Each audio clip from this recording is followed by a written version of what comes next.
Welcome to Nightfall Crypt, where the shadows come alive and the unknown waits in the darkness. I've seen many strange things in my years as a psychiatric nurse, but nothing haunts me quite like Marion Duchene.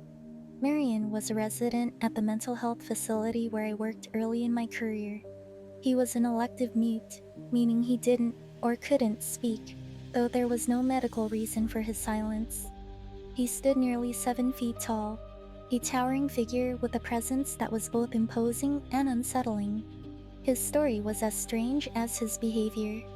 Marion had grown up in the Deep South and joined the military at 19. But one night, he vanished without a trace.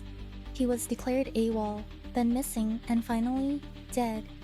10 years later, a 7-foot-tall man walked into a VA hospital emergency room in the Midwest. He was covered in dust and wore the same clothes he'd disappeared in a decade earlier. He approached the receptionist and said, "My name is Marion Duchene, and I've been dead for 10 years. Those were the last words he ever spoke.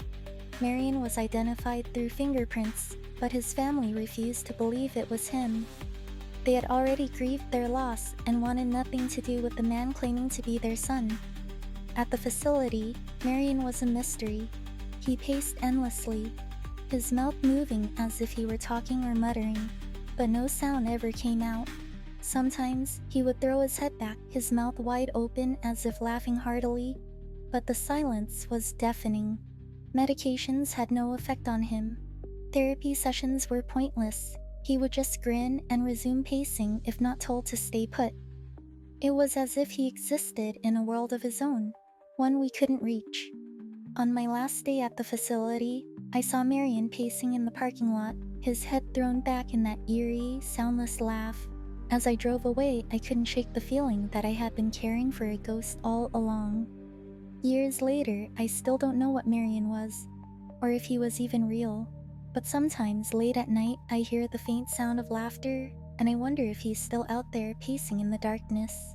And so, the shadows grow darker and the mystery deepens. But this is only the beginning. What lies beyond the door? Who or what is behind the whispers? The answers await in the next chapter of this chilling tale. Subscribe to Nightfall Crypt and hit the notification bell so you don't miss what happens next. The crypt holds many secrets, and we've only just begun to uncover them. Until next time, stay in the light if you dare.